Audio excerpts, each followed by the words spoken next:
North east की पहली emergency landing facility का उद्घाटन हुआ है। डिब्रूगढ़ के पास मोरंग बाईपास पर बनी इमरजेंसी लैंडिंग फैसिलिटी ELF पर पीएम का विमान उतरा। ये एयर स्ट्रिप सैन्य रणनीति के लिहाज से काफी ज्यादा अहम है, क्योंकि ये इलाका चाइना बॉर्डर से लगभग 300 किलोमीटर दूर है। साथ ही ये एयर स्ट्रिप से नॉर्थ ईस्ट में प्राकृतिक आपदाओं, युद्ध जैसे हालात में बचाव और राहत ऑपरेशन में तेजी आएगी। डिब्रूगढ़ में बनी इमरजेंसी लैंडिंग फैसिलिटी ELF और वायुसेना का लड़ाकू विमान का एयर शो भी हुआ है। रफाल, सुखोई समेत 16 लड़ाकू विमान ने अपना करतब दिखाया। विमानों ने हाईवे से लैंडिंग और टेक ऑफ किया। ट्रांसपोर्ट एयरक्राफ्ट और हेलीकॉप्टर का एरियल डिस्प्ले भी हुआ। प्रधानमंत्री मोदी ने सीएम हिमंता और वायुसेना प्रमुख के साथ एयर शो देखा। गुवाहाटी से प्रधानमंत्री मोदी ने असम को 5,000 करोड़ से ज्यादा की बड़ी सौगात दी। पीएम ने गुवाहाटी में ब्रह्मपुत्र नदी पर 3,030 करोड़ की लागत से बना भास्कर वर्मा सेतु का उद्घाटन किया और ये पुल उत्तर और दक्षिण गुवाहाटी को जोड़ेगा। पुल के साथ ही पीएम ने राज्य के विकास से जुड़ी कई विकास परियोजनाओं का उद्घाटन और शिलान्यास भी किया।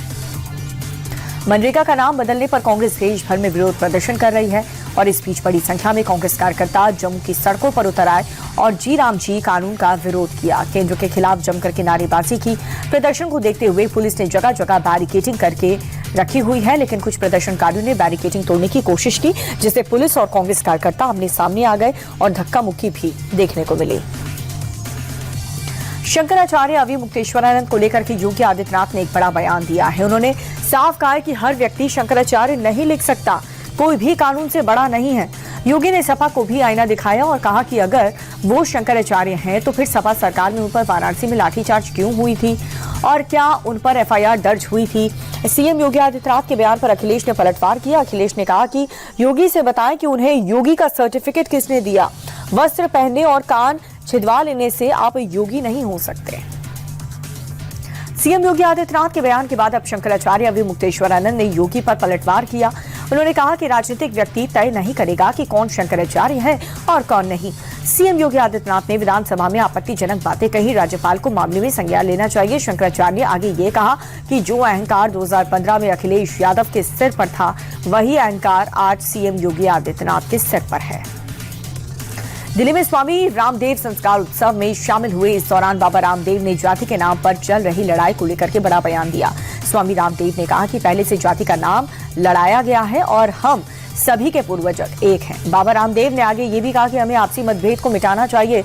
देश में सभी समान हैं और सभी महान हैं।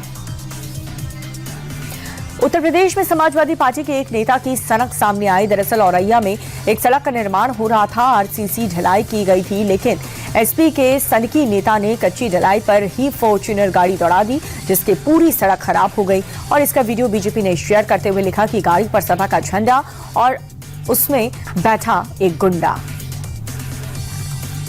केंद्रीय कृषि मंत्री शिवराज सिंह चौहान ने नेता प्रतिपक्ष राहुल गांधी पर फिर से हमला बोला। उन्होंने राहुल पर किसानों को गुमराह करने का आरोप लगाया।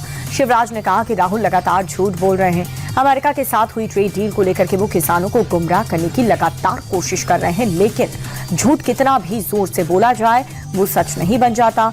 ट्रेड डील में सरकार किसानों के हित को सबसे ऊपर रख रही है। देशवासियों को कंफ्यूजन करना बंद करें राहुल गांधी।